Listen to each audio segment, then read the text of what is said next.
This week, we look at the circus-loving town of Baraboo, Wisconsin, where a teenager shocked everyone with his unchained brutality. Welcome to Small Town Murder.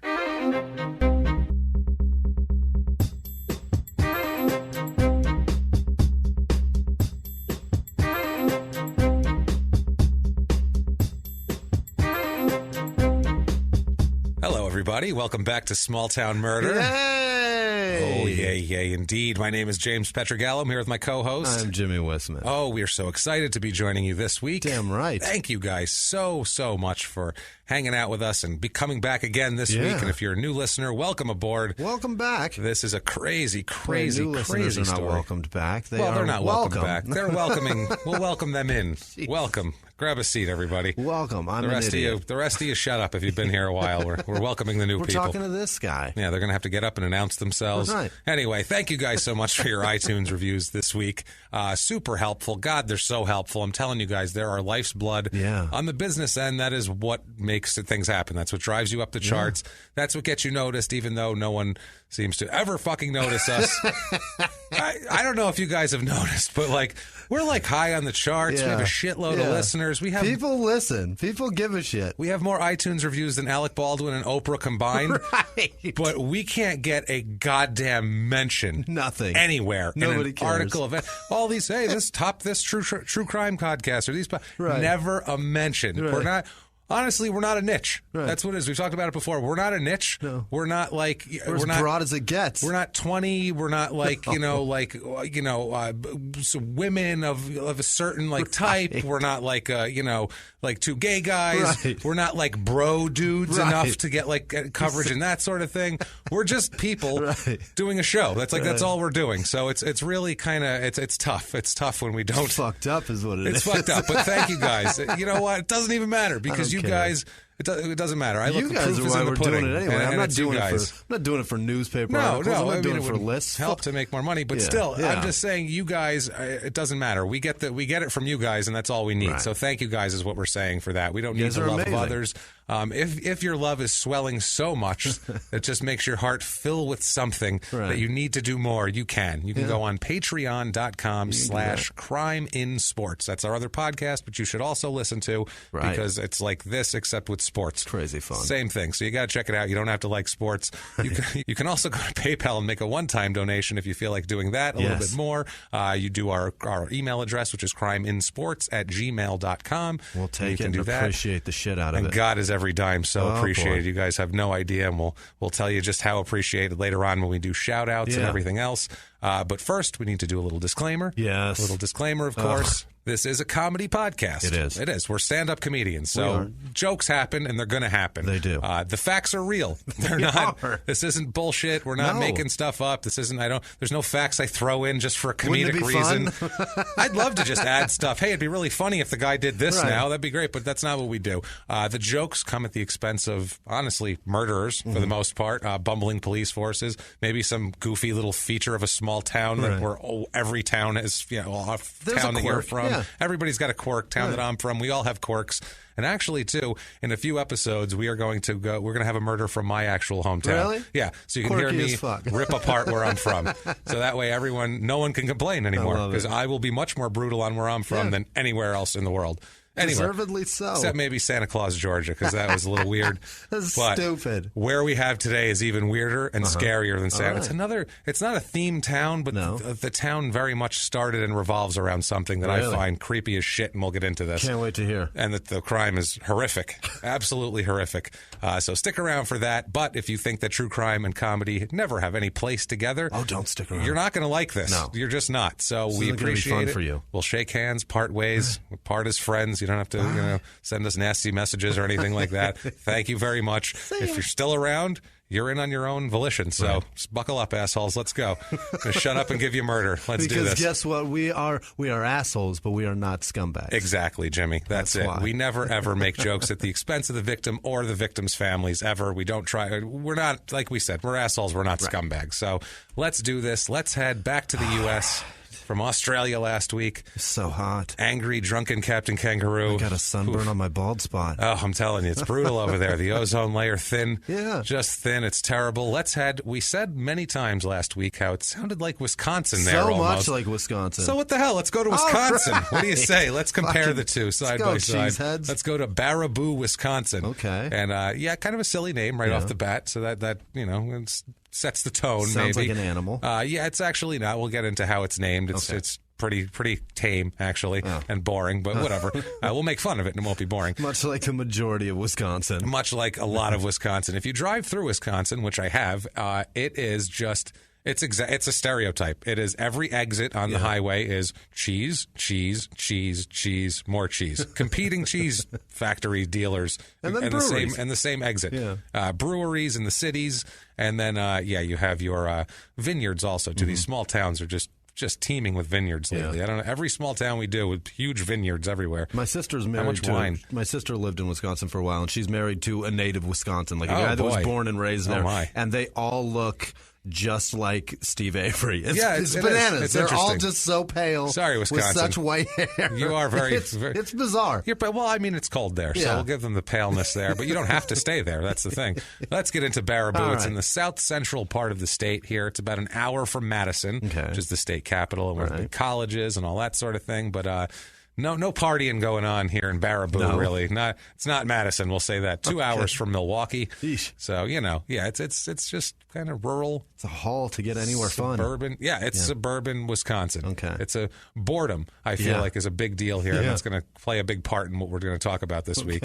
It's in Sauk County. I'm sure I'm not pronouncing that right. Who knows? Honestly. El Dorado is not El Dorado, so I'll take nothing for granted anymore. Suck. I know Baraboo is right because I looked up again a local newscast of something hilarious that we'll talk about. Is the best newscast ever. Great. But I'm like, is it Baraboo? And people are going to bitch at me. So I'm like, no.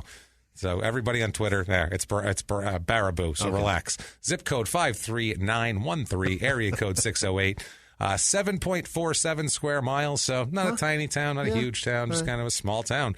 Not to be confused with West Baraboo. Oh, don't confuse it with West Baraboo. I know. Is there a war?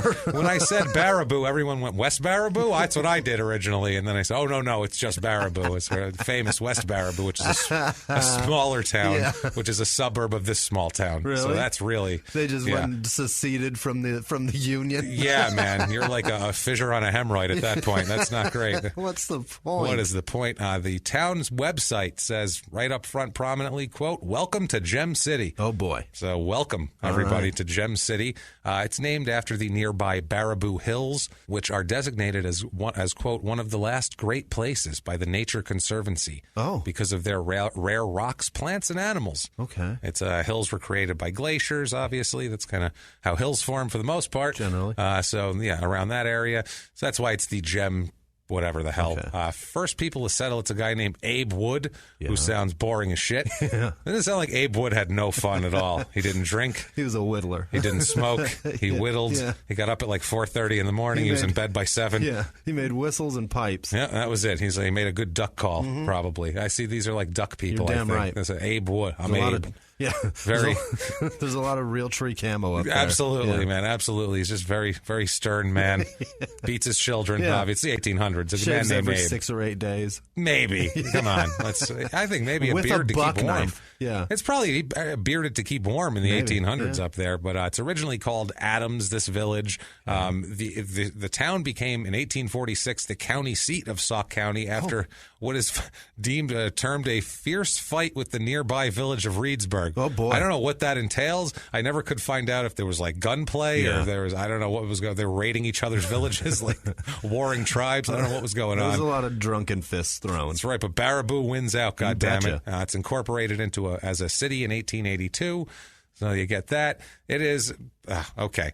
It started out really where the population came from. It was the home of the Ringling Brothers Circus. Oh, my goodness. Are you serious? This is the circus town. Yeah, from 1884 to 1917, it was the headquarters of their circus and also a bunch of other circuses. All right. This was, for some reason, this was like LA. This was like Hollywood for circuses. They called it Circus City. Wow. Circus City, USA right here. This is weird as shit. Full disclosure, I fucking hate the circus, okay? I don't like the circus. Not just because of torturing animals. It's some other shit. That has nothing to do with me. I knew it. I'm a clown guy. I'm very anti-clown. And you know this about me. I have a joke. I got in a fist fight with a clown one time, and it's a real thing. I don't like clowns. Okay. I think they're dicks, and they're doing it on purpose. So fuck them, and screw it to any town that builds around it. They're being dicks on purpose, just so everybody knows. They're being complete assholes on purpose. They know that you're scared of them. That's why they're doing it. They're being assholes. Yeah. It's a sick, sadistic thing to be a clown. It's creepy. I'm going to scare children for a living. That's nice. for a living. You know it's not much of a living. Not on the side or anything. This is going to be my job. Jesus Christ. So it was huge circus city, several circuses. Today they have the Circus World Museum in Baraboo, and it's a living history museum. It has a collection of circus wagons and other circus artifacts, and they have circuses going on in there. They still have circuses going on? Oh, yeah. It's crazy. It's crazy. It also has the largest library of circus information in the United States. How much circus information do you need? I don't know how many other places are gathering up as many circus facts as they can into one location, but apparently there's some, and these guys have cornered the fucking market, though. The museum used to have a great circus parade, which had circus wagons and performers going all through the street and all through the streets of Baraboo and across the state by train. The Ringling Theater is a grand-scale movie palace in downtown Baraboo. Whoa. So the Ringling family helped put that in. Yeah. Definitely the biggest building in town. Probably. The Ringling home still exists. Really? It still exists, yeah.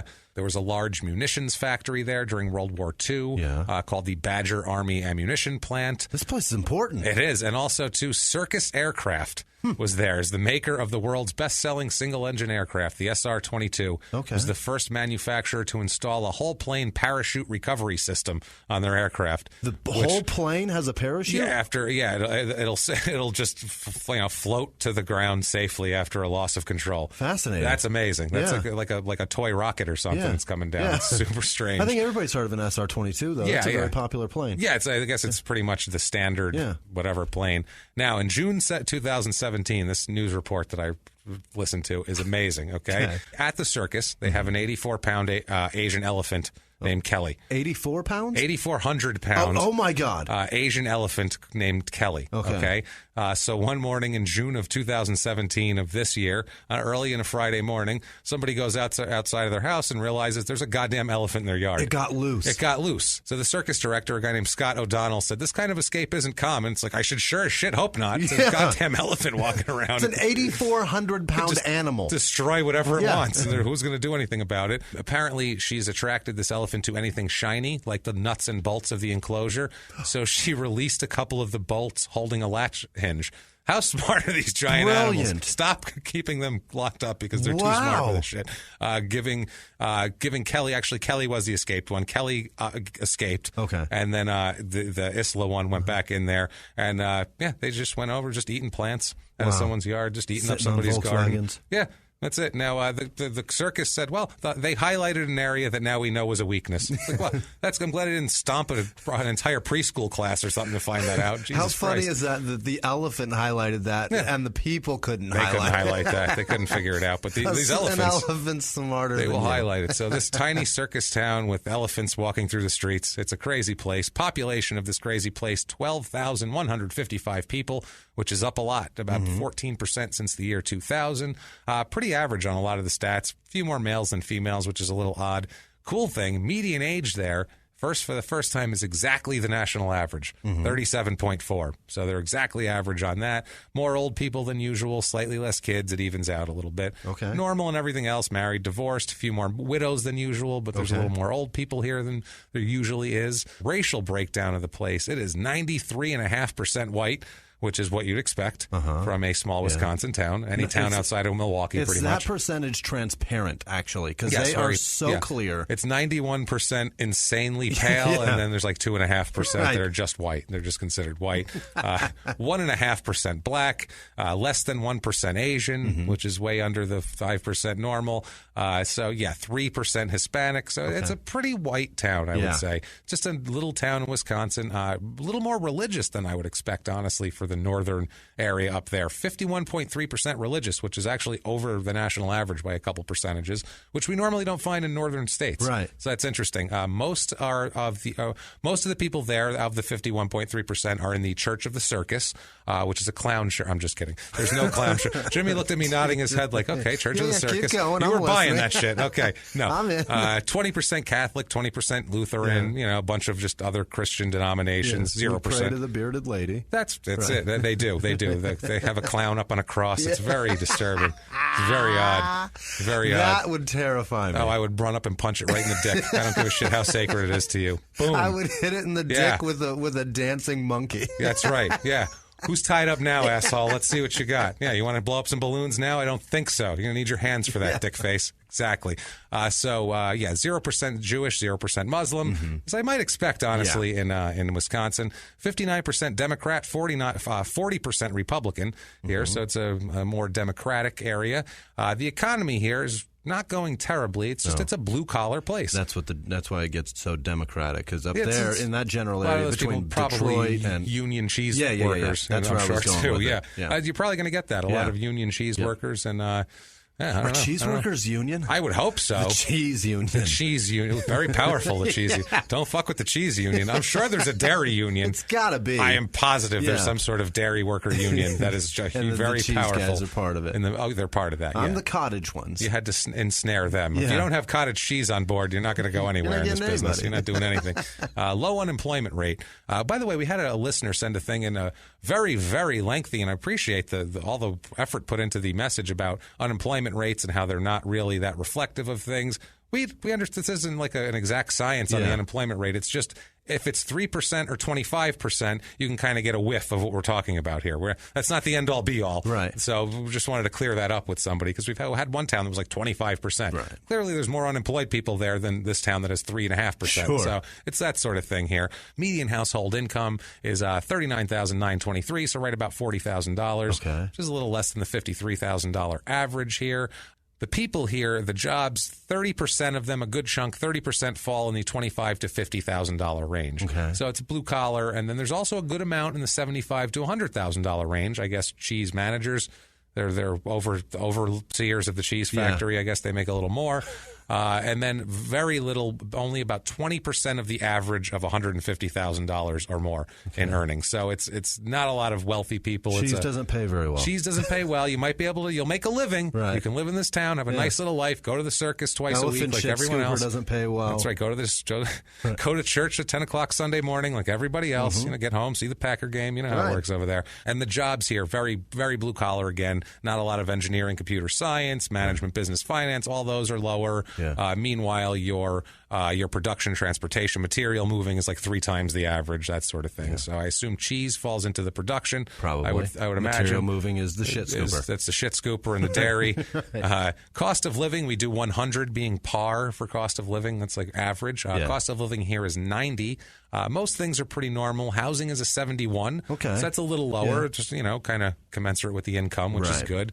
Median home cost here is $132,000, which is about $50,000 less than the average nationally. Half the houses there are valued between $100,000 and $200,000. Okay. So that's what you're getting. You're getting people are making $45,000 a year and their house is worth $130,000, and that's what they're doing. And they're going to the circus and they're hating clowns. Right. Imagine how scared you must be if you're a child. If you live in that town? Oh, my God. You're a child who doesn't like clowns and you live in that. It's all you think of. There's just circus music going in your head all the time. Jesus Christ, these poor kids.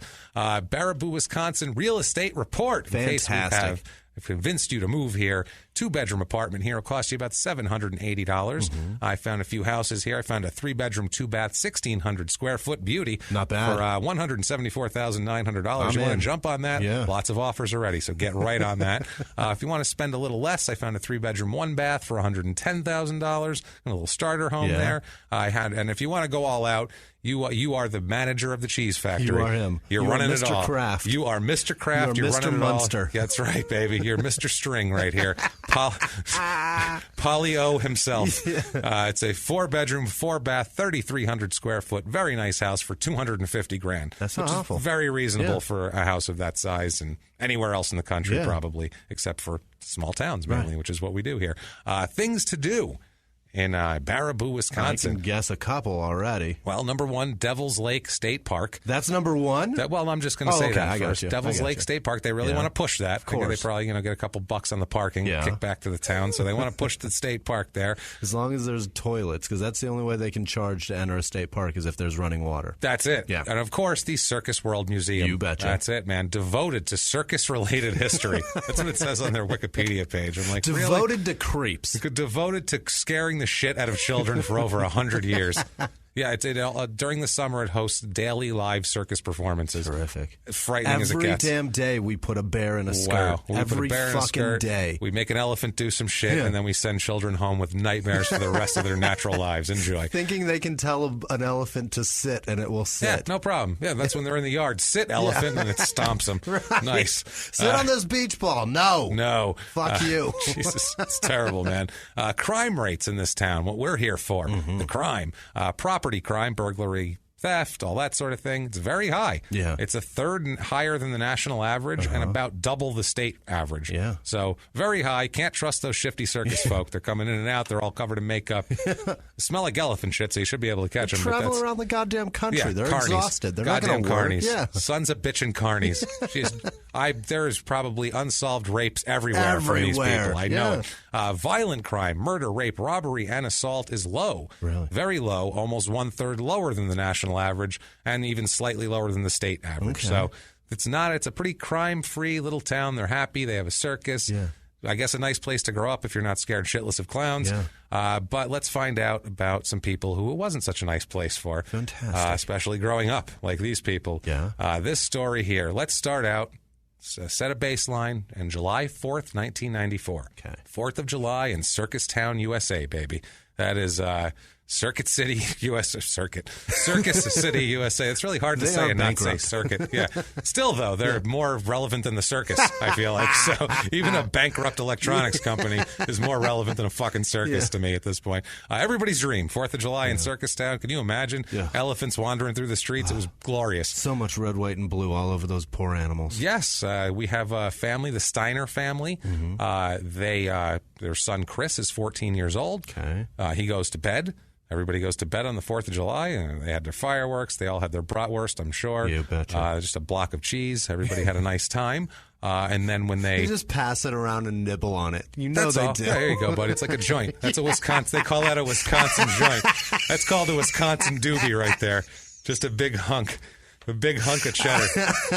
Pass that Wisconsin doobie my way, will you? That's right. Oh, yeah. That's the around good shit right there. Around a campfire while it gets soft. That's the good shit right there. You could taste the dairy in that bad boy. Let me tell you something. I don't know why I gave him that accent, but that's fine. I won't insult you. Slow churned. Yeah, I won't insult you with a really nasty Wisconsin accent because I'll just butcher it and make you sound worse than you already sound, which is hard to do, but I can do it, I'm sure. Now, they go into their son's room, Chris, 14 years old, in the morning, and he is gone. Yeah. He's gone. Just missing. Vanished. They call the cops because they don't know where he is. This isn't like Chris. He's not a flighty kid. He's not a runaway. And he's 14.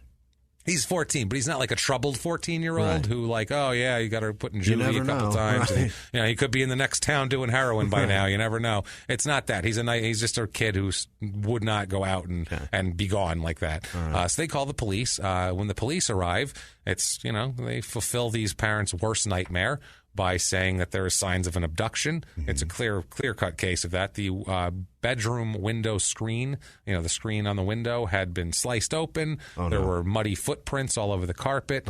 Footprints like shoe imprints outside in the mud, outside the window, and a patio door was unlocked, which they always locked at night, so somebody went out the patio. In a window, out the patio. And there's mud inside, which indicates he did not go outside and then come the fuck back inside. Yeah, it's he went in the window, muddy feet and all, and then marched himself out of the patio, apparently with Chris. Yeah. That's the thing here.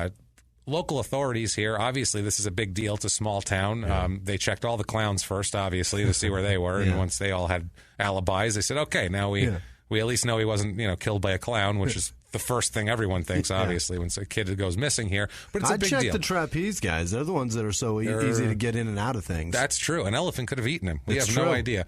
But anyway, they search for him. They search for him. Almost a week goes by. 6 days goes by. Oh, my God. Of searching. As a parent? As a parent. You got to be losing your fucking mind. Absolutely. Especially because you went to bed. He was in his room. Your house is locked up. Everything's secure. And then you get up and your kid's gone and he's just gone. That's insane. This isn't even like he went out and never came home, or even that has I'm not saying it's better, but I feel like it's better. Right. I mean, there's inside your body. You're going. At least you know somewhere that he went. You're scared every time your kid leaves the house. I have a 15-year-old daughter. Every time she's going anywhere, it scares the shit out of me. She goes on a school field trip. I worry about the bus flipping over.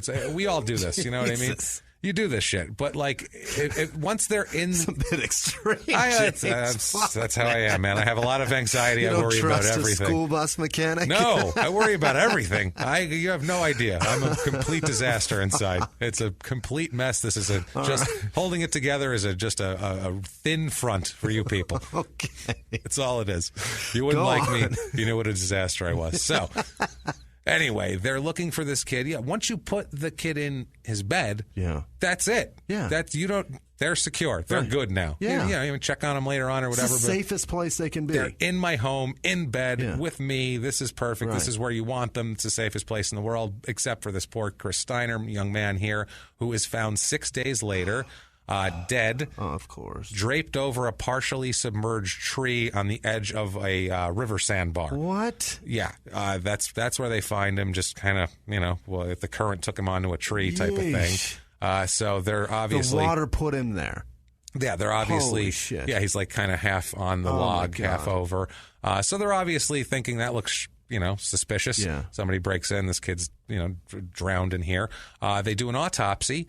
Shows no traumatic injuries on his body, which is, no big contusions or, bashed, broken skull or anything like that. Either way, though, they were convinced, obviously, foul play is involved here because how else would this happen? Someone came in and took him. So I don't think they took him and then just took him out for a burger, let him go, and then he just fell in a river on the way home. Like, I doubt that's the cause here. So...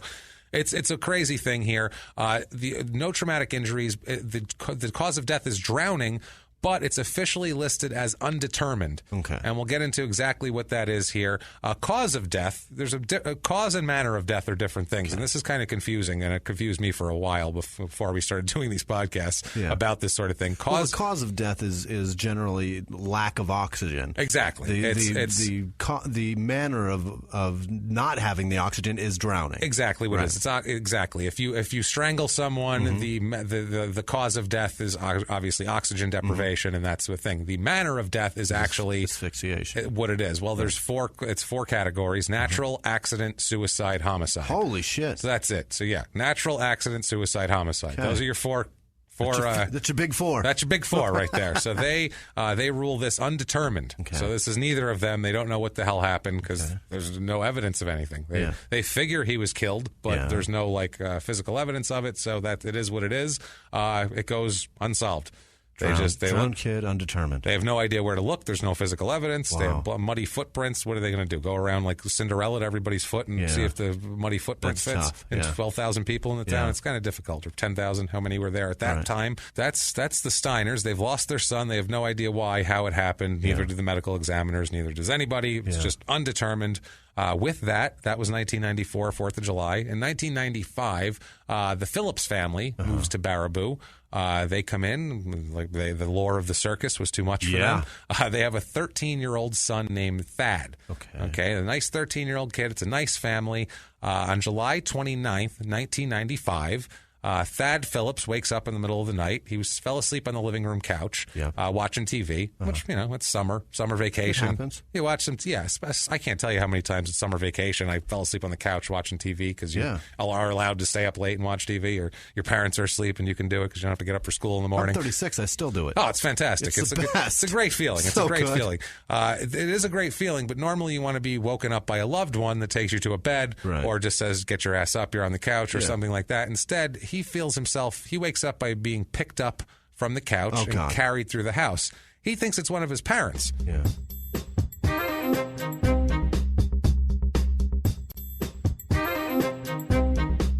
He thinks it's one of his parents just taking him to bed. You know what I mean? Because that's probably a normal thing. Instead, he's taken outside. And he gets squirted on the face with a flower. That's it. They honk their nose and run away, and he's like, "What the hell happened?" No, instead he wishes that happened. That would be a better outcome for poor Thad here. So Thad here, he's put down outside. He turns to this person, Thad, thinking hopefully this is a family member of some kind, and it's not. It is a 17-year-old young man named Joe Clark from Baraboo. Here, he didn't recognize him, but he assumed that he knew the family, considering he was in his house picking him up off the couch. So he was, okay, what's going on? Yeah, he was like, "What's up, dude? What's happening?" So Joe Clark tells Thad to run with him. He says, "Run with me right now. You need to run with me." So this kid's in the middle of the night, got taken outside. He's like, "Well, okay." And he just starts running with this kid. He's like, "All right, sure." And he's a few years older than him. So I don't know if it just... I don't know. I can't imagine. That's a weird feeling. You're up in the middle of the night. Who knows how much sense anybody has when you're woken up in the middle of the night. So he doesn't think anything is awry until they run for about a mile. Jesus, that's a long way to goddamn run. Being woken up right now, run a mile. At some point, you'd be like, "Where the fuck is going on? Is this far enough?" Whatever was in the house we're safe from now. We've run a 7th across town, bro. Crazy. This is crazy. Yeah, this is a lot. This is a lot. Thad realizes that things might not be going the way he would like them to go. This Joe Clark introduces himself by his first name. Says, "Hi, I'm Joe." And Thad's like, "Okay, great. Why am I, at a strange house in the middle of the night? This is a little weird." He then, Joe Clark, then forces Thad up the stairs, which is also a bad sign. Yeah. In every one of these cases we've done, when someone forces someone upstairs, it's never a good thing. They're not coming down. That's a lot of times they're not coming down. He throws poor Thad on a bed, which is just disgusting. Apparently a soiled, gross bed. Again, this has happened. This is terrible. How many times has that happened so far since we've been doing the show? And never a good sign. No. Then bad things happen. Oh, boy. Okay, to now, everything he's done so far is right neighborly compared to this shit that's going on now. Kidnapping and... Right neighborly, let's just say. It is just a circus town demeanor. It's fine. Here, though, this is not great. What he does after he tosses him on the bed is he grabs Thad's leg, and starts twisting his ankle until it snaps. Oh, my God. Until it snaps. What the fuck? And the bone splinters. That's Jesus. how hard he twisted his ankle. And he didn't do it in one thing. He, slowly. He did it that way. Okay. Horrible. Now, imagine the pain, number one. Unbelievable. And just the sadistic nature of this. Yeah. And this is his intro. This is his hello. "Hey, I'm Tom," or "I'm Joe. I'm Joe," and then let me snap your ankle. Now you've got a broken ankle. This is crazy. Bro, I just ran a mile. My hammy is burning in the first place. Yeah, I wasn't going anywhere to begin with. Jesus Christ here. Instead, this poor kid is on here. He's trying to fight Clark here. Thad's trying to fight Clark. He gets himself free from Clark somehow and limps his way downstairs. Oh, my God. After he got free somehow. I think Clark fell down, tripped over something. Clark, though, catches up to him, unfortunately, as he was about to try to get to the door, and throws him onto a couch. Super pissed off now. Joe is, obviously, because now he's angry. "How dare you run away while I try to snap your leg in half?" Yeah, you've got 1 foot and you're outrunning me. Not even try to snap your leg in half after I snap your ankle with a turn of it. He ends up taking Thad's leg and pushes it upward toward his head until his thigh snapped. What? That's how he did this. He pushed his leg. He's crushing the kid. Basically crushes his leg, pushes it up till his thigh breaks because it doesn't go that way. Yeah. Which is, I don't even know you have to want that. Yeah. You know what I mean? That's it's the not toughest easy. Bone in the body. That's not easy to do. No. None of this is easy to do. You have to have the callous disregard for anybody, the lack of empathy, lack of anything, the willingness to do it, and then on top of that, the actual physical want to do this shit has got to be really present in you, big time, for this to be going on. This continues into the night. What he does here is super fucking weird too. This is what he likes to do. This is what he gets off on, this Joe Clark kid here. He's only 17 years old too, and he's already developed this sort of sickness. Let's imagine if this kid goes till he's 35 and doesn't get caught for anything. Holy shit, you're going to have Ted Bundy on your hands, or Jeffrey Dahmer, more likely. In the same fucking state. In the same state. He would have moved to Milwaukee, got a job making chocolate, and then the rest is history. Confectionery fucking madman. Oh, Jesus Christ. So anyway, here it is. What he'll do, Joe Clark, is he dresses his wounds. He made casts for him out of socks and ace bandages. Jesus. So this is what he would do. He would make like a rudimentary cast out of socks and ace bandages. How soiled are those socks? Oh God, it's got to be horrible. Tugging into them for months. He has this. Oh God, I don't. And the weird shit he's tugging to. That's where the hardness for the cast comes from. What a creep! Man. This is I hate him already. A piece of shit. I'm telling you, man. Yeah, this guy's a serious piece of shit here. So Clark ends up leaving him alone on the bed, and he goes out.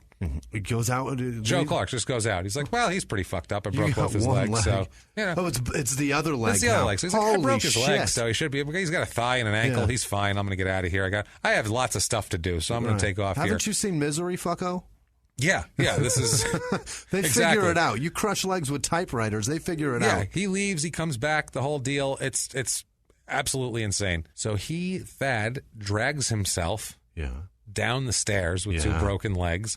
Makes it into the kitchen. When he gets to the kitchen, he hears Clark and a girl arrive. Fuck. So he's like, "Oh shit!" And he doesn't know. They didn't know he was in the next room, so he didn't know He didn't know what to do here. But very, very quickly the girl leaves, and so now he's like, "Oh shit!" Yeah. Clark then finds Phillips lying down on the kitchen floor and drags him upstairs and.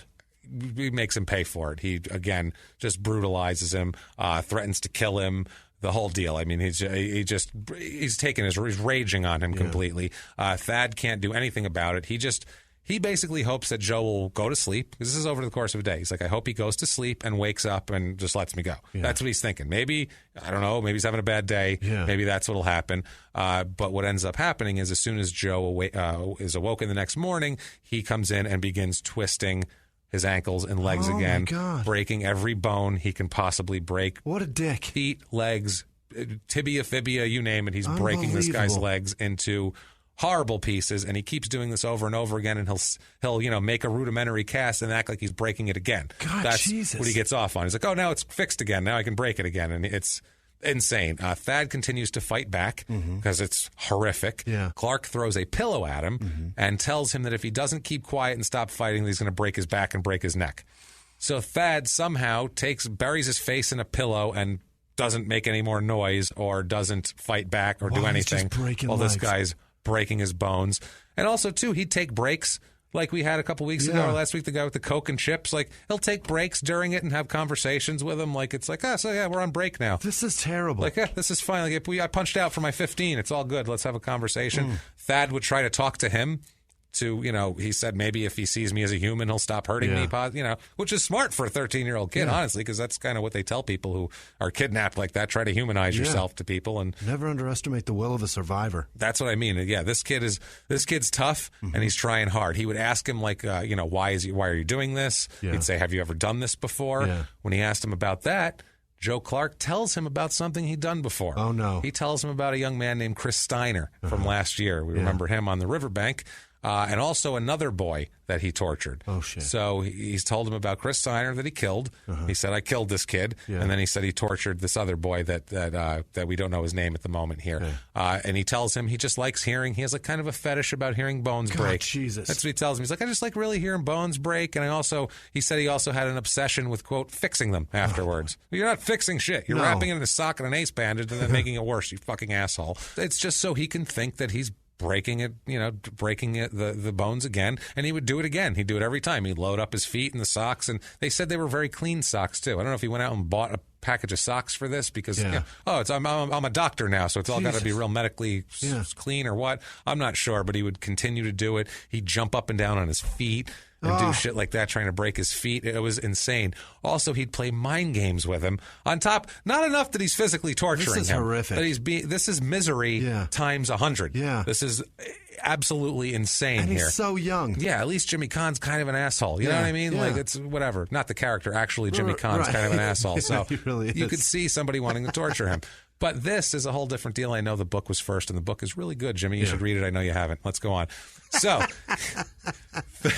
Thad, he begs to call his parents, obviously. He's like, let me call my parents and tell them I'm alive, please. Yeah. They're going to be really worried because he's a nice kid. Right. So Joe handed him a phone.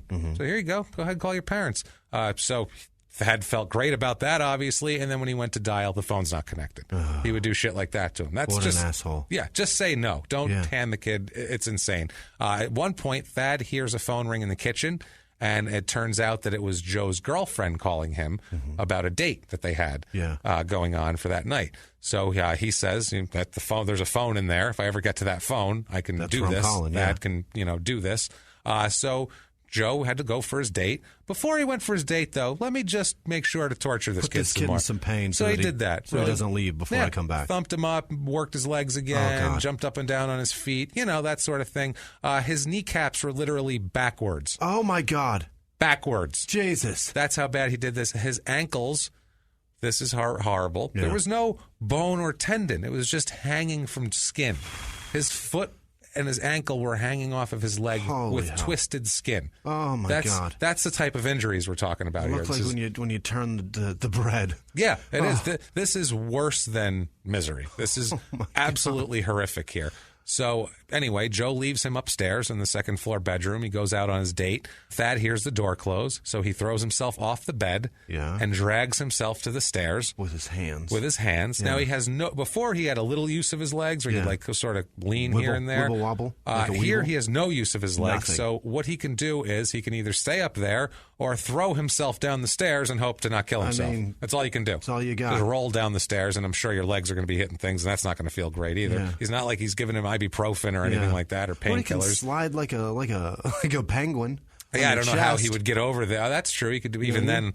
He just decides I got to face first it. I got to do this. He hits the bottom of the stairs. He passes out from the pain at the bottom of the stairs. He wakes up, drags himself a little more, passes out, drags himself more, passes out. He's like waking up and dragging himself and passing out. The will of this kid, it's unbelievable. Unbelievable. This kid can do anything he wants to do in this world if he gets out of this situation. It's like a non-survivor. Yeah.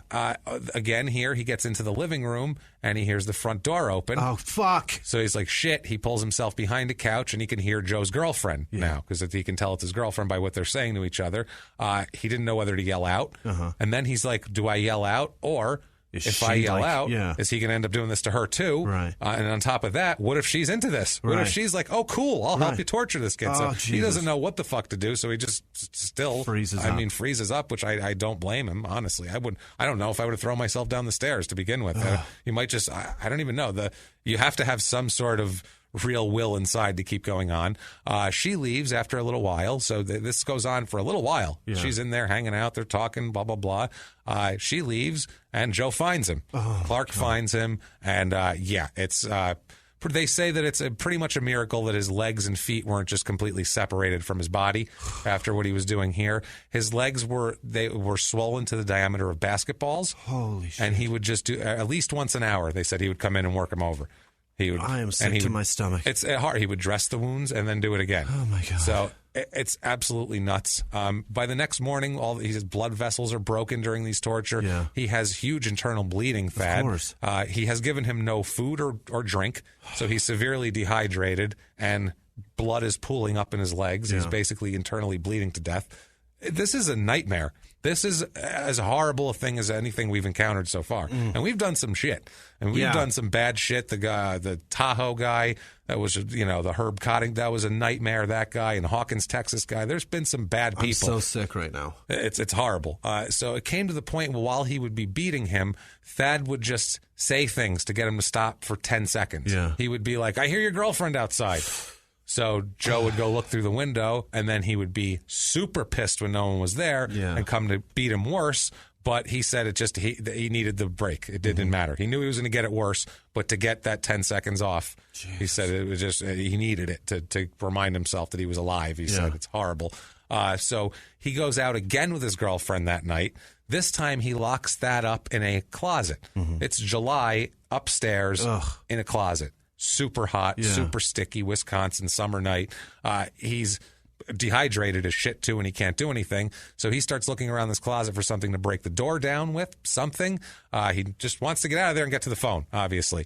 He finds an electric guitar, and he starts bashing the door down. Good. With this electric guitar. He bashes the door, bashes himself out of this closet. Incredible, the will of this kid. Bashes himself out of the closet.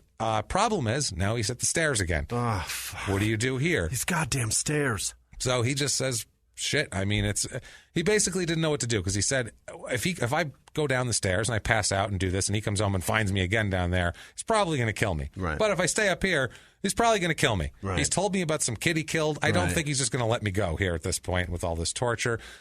First of all, where the fuck are Joe's parents? That's another question. Where are Joe Clark's parents? Where the fuck are they? Might have gone out of town for 3 days or something. It's kid 17. I'm physically ill right now. Tell me about it. Oh, God. Yeah, this is I was at 4 o'clock in the morning. I was going over this shit, just going, Jesus Christ, man. I'm seriously going to be sick. I'm not even lying to you. It's horrible, right now. I'm not man. saying that for like a fact. I'm horrible. Legitimately going to be sick. Make sure your windows are locked at home. For real. That's all. I don't even know what to say here. So he throws himself down the stairs. He awakens again. He's passes out when he gets there, but he wakes up, drags himself toward the kitchen, made it this time, sees the phone. Yeah. Lucky for Thad, this phone back then, this is not a cordless phone, on a thing. Right. This is a house phone with a cord. You know what I mean? And a cord connecting the phone to the actual, the receiver to the unit itself. Had a long dangling cord like a lot of people's kitchen phones have. So you can wander around. So you can pull it down also if you're on the floor and you have broken legs and you can't get up. So he can reach the cord. Right. Long dangling cord, yanks the phone receiver down. Attaboy. Luckily for him, it's also one of those, because now you have two different kinds of phones. You have the phones with the numbers on the unit, and the phone with the numbers on the receiver itself. Yeah. Luckily for him, numbers on the receiver. Thank God it's not a rotary. Yeah, oh God, can you imagine that? He would have passed out 3-4 times by the time he got 3 numbers out. If he got through it, that rotary phone would be his clowns. Like he would fucking hate that phone. Yeah. Every time he hears the noise. So this kid, he calls 911. Thank God. They thought, and they admit it later on, Sheriff's Department thought it was a prank. Really? They're like, horse shit. It's a small town. Right. They don't, how many, I mean, honestly here, abducted, tortured, mangled. Right. Really? They probably treated that runaway elephant like that, too. That's what I mean. Yeah, there's an elephant. Well, I'm sure there is. That was like, wait. Then they went, hold on a sec. Call over there. How many elephants you got left? Oh, shit, they're supposed to have 2. Okay, let's get over there. Yeah. This, though, they think it's a joke. Unbelievable. Obviously a child's voice, a kid, 13 years old, teenager, which is clearly in pain. Prime prank call of course, time also. Yeah. This is also the time of the jerky boys and shit like that. Don't forget. Damn it. This is prime prank call time right here. This is everyone on earth is making prank calls. Go on. Exactly. So they're like, yeah, okay, sure. You've been abducted and tortured and kept, in a closet for days without food or water. And your bones are hanging off of you. Sure. But they show up anyway. Good. Let's check it out anyway. They find out he's not bullshitting. Not fucking around. At all here. He's treated at the hospital. They take him for his horrific wounds that we'll get into in a minute here. Yeah. Unbelievable. The police obviously want to talk to this kid and find out who the hell did this to you. Yeah. What's the deal? Also, any other information you have? And he says, you know what, guys? Thad says, actually, you ever heard of Chris Steiner? Oh. He told me about a kid, I remember his name, named Chris Steiner, that he said he killed and tortured. Yeah. He said also there's another boy, but he could not remember his name. Okay. So somewhere there's an unsolved, because they never find out this other boy's name. Somewhere there's a boy who was at least tortured, possibly killed, that we've never connected to Joe Clark because this poor kid, Thad, can't remember this guy's name. Jesus. And Joe isn't talking about it. No. Or Joe was just saying that to scare him, but he doesn't need to. He just told him there is a dead kid, and that's for real. And then he tells the police, and the police are like, yeah. We're aware of that. Even Thad can tell that he struck a nerve when he says that name. They're like, oh, shit. Yeah. Wow. And they're like, hey, Thad, do you know where any keys for a RAV4 are at? Anything like that? You got that anywhere? Is that possible? You didn't find one of those little key fob things on the floor somewhere next to a dresser, did you? Because if you did, we really got to sit down and have a talk. We may have another case to talk to you about. I'm telling you, you never know. Where was Clark, man? Where was he? Well, we'll find out where he was. Okay. Turns out Thad had been held captive for 43 hours. My God. 43 hours of constant torture. Just begging in that entire 43 hours for 10 seconds of breaks. That's it. Oh, this constant torture. And then when you don't have constant torture, you're trying to get out, scared shitless, throwing yourself downstairs. Passing out from the pain. He had horrible fractures to basically every bit of his legs. Yeah. His legs were completely destroyed. He required just a ton of surgeries to fix all this. And this kid is so much tougher than me. Oh, my God. Insane. 13? 14? 13 he was at this time. 13. What a little badass. For years he had surgeries, too. It wasn't like, oh, we fixed it. It was like, well, in the next round of surgeries, we'll try to, straighten this part out. And it's so many rods and pins. So bad here. Permanent limp, obviously. Can't walk right to this day. Yeah. Soon afterward, the police arrest Clark. Thankfully, on this whole thing. Now, they want to know about Steiner's body because they did an autopsy and found no abrasions, well, they don't do x-rays in an autopsy. What they do is they check for things. They might check the skull, things like that, but they don't x-ray the entire body, and so they have to exhume Chris Steiner, which is terrible for the parents, but at that point, you'd be like, wait, this might catch somebody? Right. Yeah, dig him up and check him out because I want this asshole put away. I'm going to relive all that pain, but at least there may be some closure at the end. Exactly. They find out from the exam there was no long bone x-rays taken. They took x-rays of the skull and of the hands for defensive wounds, but they didn't take any of the forearms, of the none of the lower appendages, long bone x-rays they called them. So they check on that, and we'll get to that in a second here. A notebook also was found in Joe Clark's bedroom with underneath each, he had headings. 3 different headings. One was get to now, one was can wait, and one was leg thing. Jesus. That's what he said. Get to now, can wait, leg. So he had this is shit I need, priority. This, I can put that off till tomorrow. And these are people with shit, I'm going to rip their legs apart. Underneath each heading were the names of local young boys. What? So he was not only he wasn't finding people and just going and checking a window and then climbing in and seeing if there was a teenage boy. He was stalking. He had them planned out and had their names on a list of people he was going to go down and do this with. They did the x-rays for Chris Steiner. Turns out his x-rays were basically identical to Thad's and his legs. Identical wounds. Wow. Absolutely identical. Almost every bone was broken in the exact same spot. Holy shit. Exact same spot. This is what he's into, this asshole. Unreal. So on September 7th, 1995, the state files a criminal complaint against Joe Clark, obviously. It's 8 crimes. This is for Thad here. 8 crimes, allegations that he kidnapped Thad, stomped on his legs, twisted his ankles, the whole deal. Kept him locked in the closet. None of this looks good in court here. No.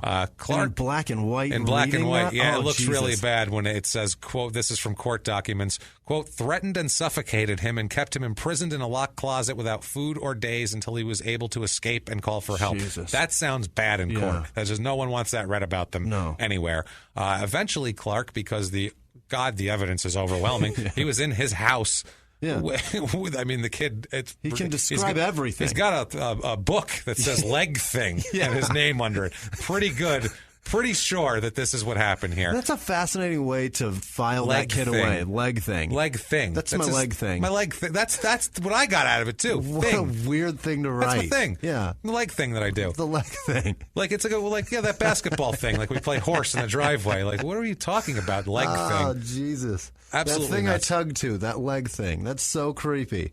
Wow. Clark eventually enters a couple of no contest pleas and a couple mixed with pleas of not guilty by reason of mental disease or defect to the one, his charges are 1 count of attempted first-degree intentional homicide, obviously. Yeah. 1 count of causing great bodily harm to a child. 1 count of mayhem. 1 count of causing mental harm to a child, and 1 count of child enticement. Mayhem's a fucking amazing charge. Every time anybody's charged with that, I'm like, you're a real piece of shit. We have kind of a court definition of it, too, because he argues about it later on. The jury here, unsurprisingly, finds that Joe Clark is definitely mentally responsible at the time of his offenses, and they find him because he went out with his fucking girlfriend and then came right the hell home to do the same thing. Yeah, he's probably mentally responsible. He had a lot of plate spinning. I mean, he did. He had a girlfriend.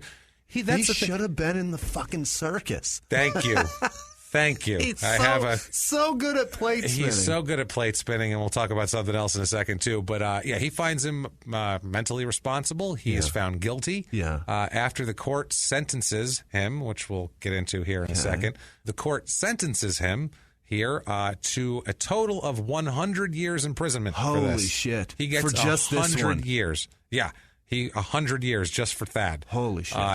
Not just for Thad. Right. 100 years. For only that case. Only that case here. Great. He also, later on, though, and we'll get into this on appeal, he files a plea withdrawal motion challenging the factual basis for his convictions on the homicide, on the attempted homicide, mayhem, and mental harm charges. Okay. Wow. They deny the motion for him to withdraw, so now he has to appeal on those bases. It's ridiculous.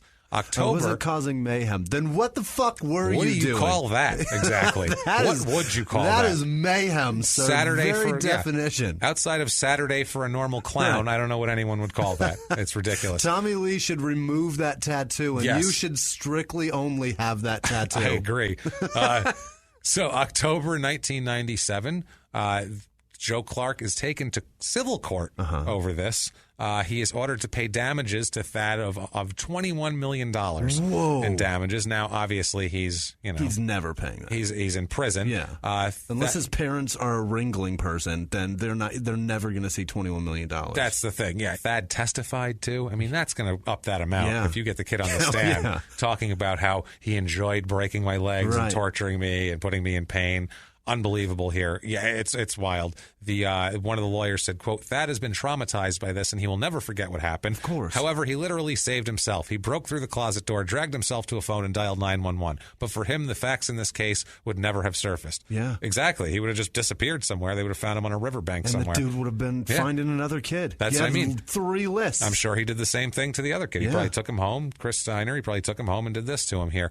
They pay him also. They also order him to pay $31,566 in medical damages, and the other two, the $21 million or $6 million in compensatory damages and $15 million in punitive damages. Okay. So this he's serving at least a 40-year sentence out of the 100 years, but he may make money off the case. The judge said. Really? The judge whose name is Virginia Woolf, actually, which cracks me the fuck up. Yeah, the judge's name is Virginia Woolf. She said, given the sensational nature of this case, it is entirely possible that the defendant can reap some financial gain through media coverage in the future. Okay. So in case he gets out and something happens and he makes a dime off of this, you're giving it to this guy. Victims fund. Good. Yeah. Because this guy fucking deserves it. This kid. This isn't even like his parents or anything else. This is actually him. Yeah. Like he's limping every day. He deserves some cash out of that. There's no jog in this kid's future. Shit no.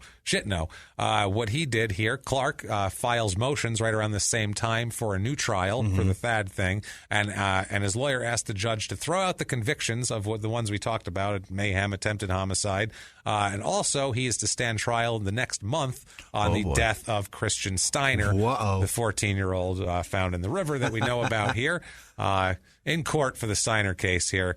It was he pled not guilty. The exhumation of the body and the x-rays and the identical wounds, that doesn't bode well for him. For a guy that's already convicted of one that's exactly the same. And the fact that there's a witness saying he told me he killed him, and that's as he was doing just like the he was same doing thing. It's exactly the same thing. Yeah, it's ridiculous.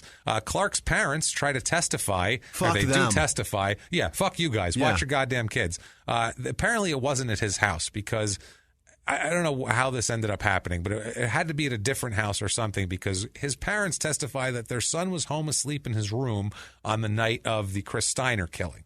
Okay. So I don't know that night if he took Chris Steiner back to his house to snap his legs. They got a hell of a memory. Or if he took him right to the... Yeah, that's what I mean. You know what I mean? A year before that. He was definitely in his bed. It was fucking a year ago. It was the 4th of July, though. Yeah. So that means, I remember. We all watched fireworks. We did this. We went home. He was in his room. You know who else thought their kid was asleep in their bed? Exactly. You know what I mean? Exactly. Fuck you. No, but I mean, I could see them trying to... fuck that. I could see them trying to, say, no, we remember. But... Yeah. It doesn't matter because a bunch of other witnesses, claim that his parents were very heavy sleepers because they were drinkers, and also that Clark regularly snuck out of the house through the upstairs window. That was normal. His friends testified. A bunch of people, the neighbors testified. Ridiculous. Yeah. Also, damning testimony here. A former juvenile detention inmate, who was in there with Clark, said Clark admitted to her that he killed a boy and placed his body over a tree in the river. Wow. That's pretty specific. That's pretty damning. You had that with broken bones and this and that. You know who knows where that body was found? The police and somebody else. Yes, someone else. Just someone. Possibly you. Maybe you, because you're the only one telling people about it. So. You just blurted out exactly how it happened. No one else is telling people details of that nature. So, it's possible. I hate him. I hate this son of a bitch. Legitimately hate him. I'm telling you here. I have a theory here in a second here. Now, on November 7th, 1997, he is found guilty of intentional homicide, and he is sentenced to life in prison plus 50 years. Good. Just in case. We're going to keep your insane, twisted ass in jail. For a long time. Clark maintains his innocence in the Chris Steiner murder to the end of time. He's still sitting in jail in 2017 going, I don't know what happened to that kid. Wasn't me. Weird. That's all I know. Now, both of these things happened in July. Yeah. Okay? This asshole was bored. Yeah. This son of a bitch was fucking bored. He's got a problem with July. Which pisses me off because it's not like it's 1935. No. He wasn't on a farm in the middle of the fucking Depression. He had Sega Genesis, for Christ's sake. Goddamn right. If you have Sonic, the fucking cocksucking hedgehog, you have no excuse to murder from boredom. I'm sorry. And if he would have been just patient for a few more months, NBA Live 95 was about to come out. Unbelievable. And you were going to lose your mind. NHL 93 was a top-notch game, the hockey game. It was really great. But this asshole, no. If you have Sega Genesis, boredom is not an excuse to murder anybody. By the way, on that sentence, too, he will have to serve 70 of the 110-year sentence he received before parole? For Steiner, before he's eligible for parole. Boom. Because 110 years will be consecutive with the 100-year sentence he served before he's that. He's going to be 87, 88. Well, that's with that. So he's pretty much just never be eligible for parole. So he's not eligible for parole until 25 years of that conviction. Okay. So he's eligible for parole in 95 years. Unbelievable. From 1997 when he was 20 years old. Sleep well, so fucker. if he lives to be 115 years old, he can walk right out of that prison, and I hope somebody knocks him over and snaps his fucking ankles. Won't even need to. Just knock him over. Ankles. They'll break on the way down. Unbelievable here. Wow. Yeah. So he says during the sentencing on the Steiner thing, Clark says, I have done nothing wrong. Mm-hmm. That's what he says to the judge in this case. So there you go. Nothing wrong. We got 95 years to think about it, asshole. Enjoy that nothing wrong, you fuckface. Enjoy, dickhead. So September 3rd, 1998 is the appeal of the Phillips case of Thad. Yeah.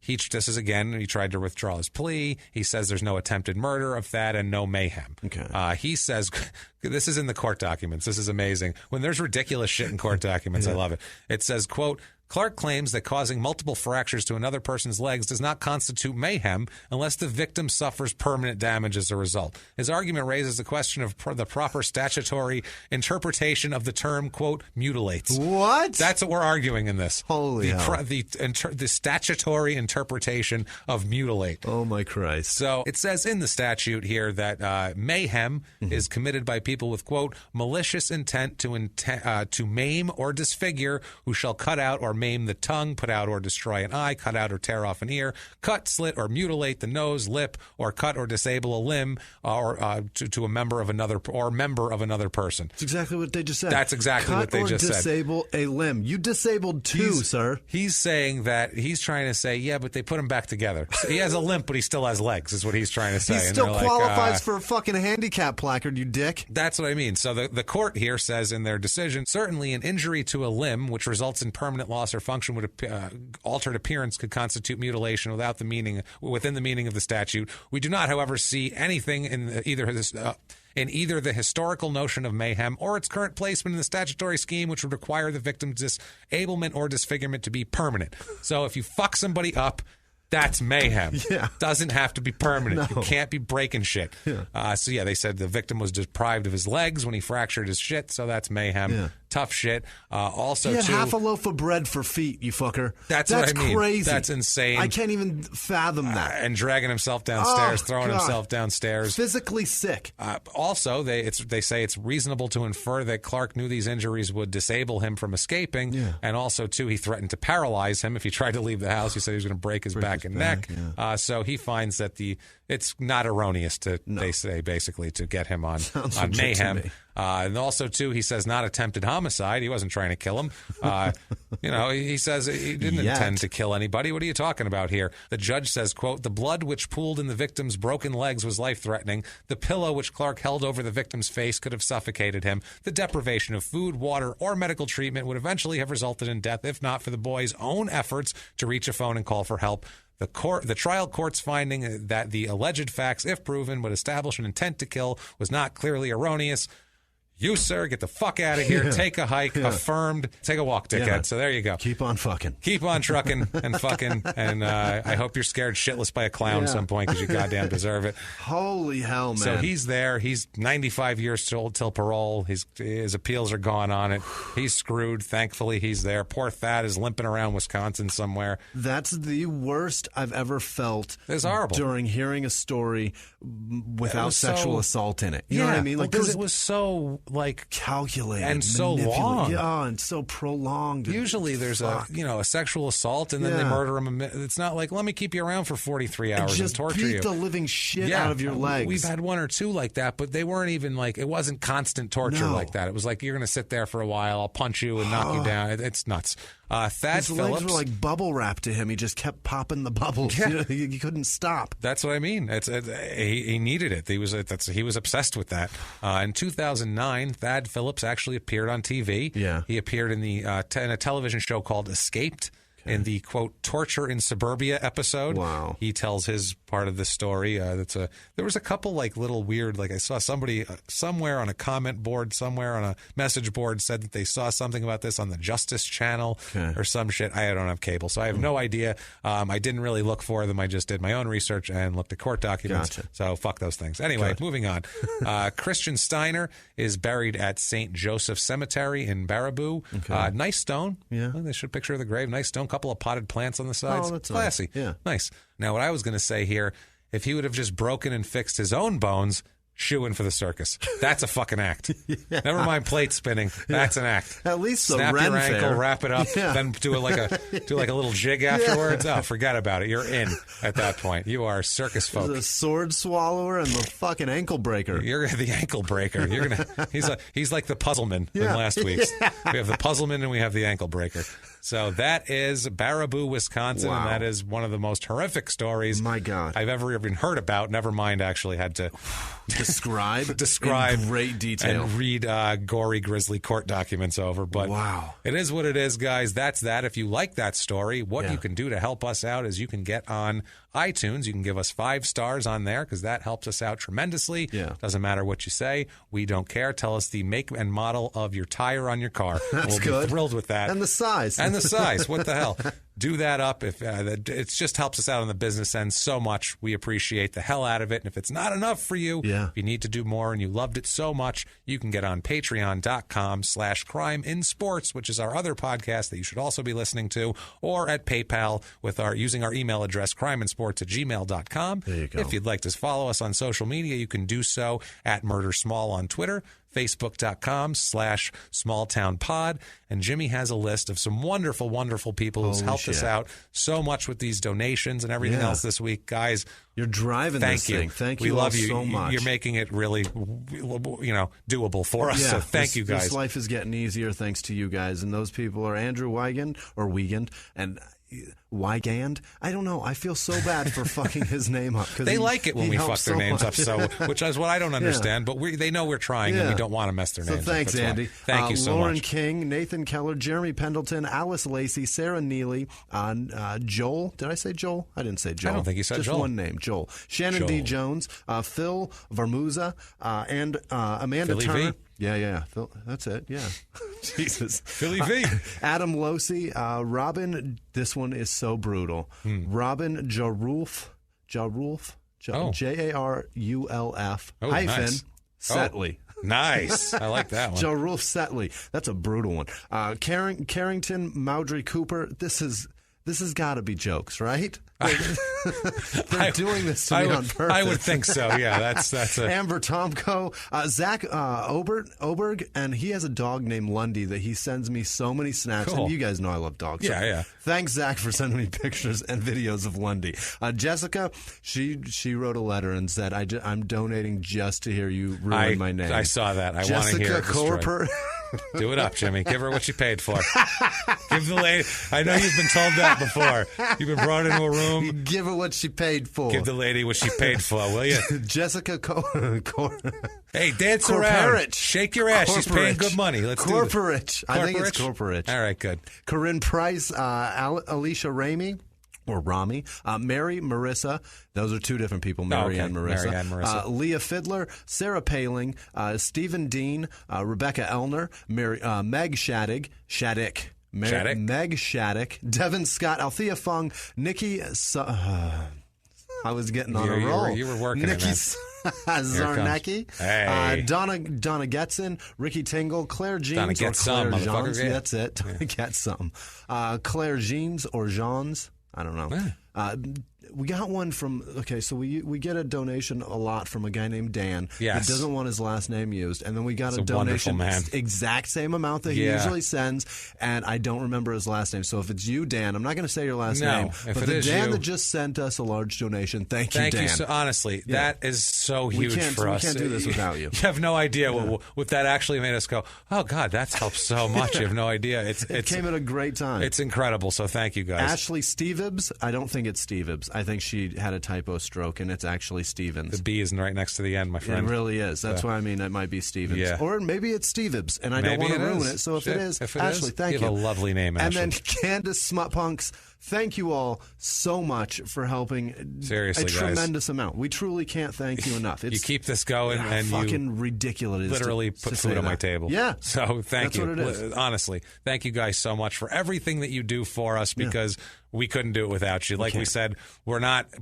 pushed out there by anybody. Nobody gives a shit. Nobody cares except for you guys. Yeah. A lot of listeners care. There's a lot of people that give a shit. They just don't run publications. Yeah, there's hundreds of thousands of you that give a shit, but none of you, unfortunately, run a influential entertainment magazine, unfortunately. And that's fine. If you do, if anybody out there does, feel free to throw us in one of those lists next time. If you don't, crimeinsports@gmail.com. Write to us and we'll write to you. If you don't, it's cool. Just keep helping us out with the reviews or do whatever you got to do. Yeah. But that's it. If they want to follow you on social media, Jimmy, how might one go about that? At Whisman Sucks, WHISMAN Sucks on Twitter, Instagram, and Snapchat. Follow me, play along. It's so much fun to hear from you guys. It means the world to me. So play along. And I am at Jimmy P is funny. You can find me there or try to spell my last name. Good luck with that. But if you can, hey, I'll accept your friend request and we'll be buddies. Let's do that. But guys, that's the show for this week. It's been fun. It's been disturbing. Yeah. But, man, till next week, guys. It's been our pleasure. Bye.